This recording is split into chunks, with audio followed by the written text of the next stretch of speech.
Der har huset stormagasinet Anva i næsten 30 år, lukkede FDB-centret og solgte bygningen i begyndelsen af 1987.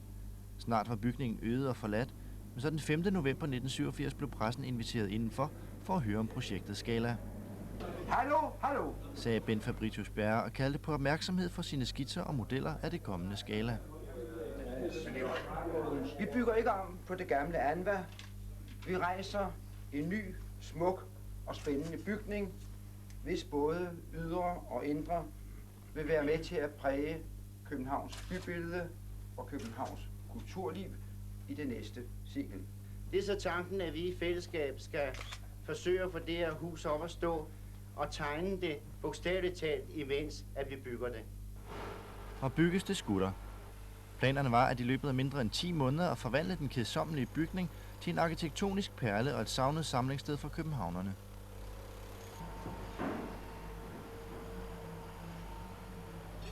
Og mottoet var, vi ses i Scala, men hvornår? Og hvad håber vi på? Vi håber på, at vi bliver snart færdige, men vi ved, at vi får succes.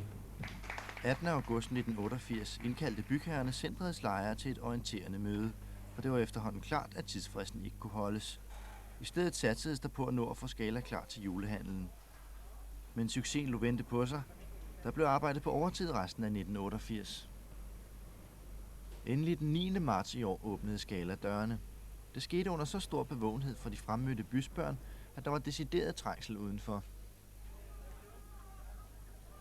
For en gang skyld er vi da ikke for sent på den.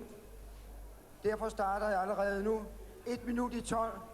Vi havde lovet at starte kl. 12, men vi kommer også en gang imellem før tiden. Og jeg håber, at det her bliver signalet til, at vi sætter kvalitet over kvantitet. Tillykke med det, alle sammen. Borgmester Gunnar Stark sørgede for den mere officielle del af åbningen. Derefter tog festlighederne fart overalt i det store hus.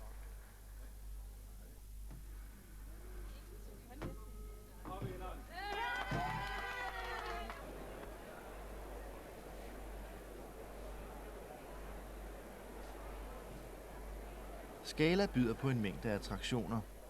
På de 16.000 etagemeter kan man finde mere end 16 forskellige spændende restauranter og caféer, mange tøjbutikker, et motionscenter og hele 5 biografer op under taget, hvor den ene har Københavns største lærred. På den festlige indvielsesdag, hvor borgmester Tom Alberg mødte op for at give de 5 biografer på toppen deres helt egen indvielse.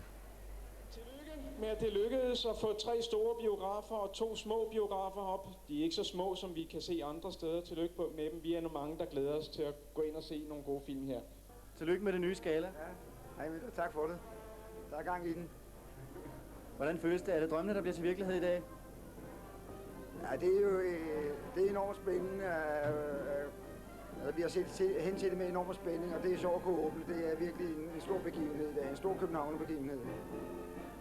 Er det som om, at alle trængslerne det bliver trængt lidt i baggrunden, at man kan se det, der kan ses i dag?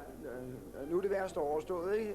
Nu kommer hverdagen jo i næste uge, men optakten er enormt lovende, og jeg tror, det bliver en meget stor succes det her. Der er en fantastisk atmosfære herinde, og folk er glade og positive, og jeg har som ikke hørt nogen kritiske røster overhovedet. Det er virkelig, det kører derud af, som det skal, synes jeg.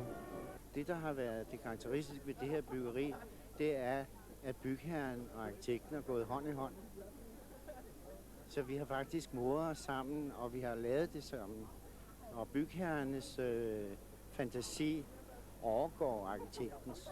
Er du tilfreds med Scalas udseende, som det er i dag? Ja, jeg synes, det er enormt flot. Det er flottere, end jeg troede. Altså, det er svært at danne sig sådan helt præcis begreb om det, når man ser på nogle tegninger. Men efterhånden, som vi har udviklet det, så kunne man se, at det bliver et meget spændende hus. Men først her i formiddags kl. 11:30, da vi fik kranen ud af hele rotunden her, så kunne vi se, hvordan hele huset så ud, og jeg synes, det var ligesom at føde et barn næsten. Det var virkelig spændende. I er blevet rost for at satse på kvalitet, men har det kostet for dyrt?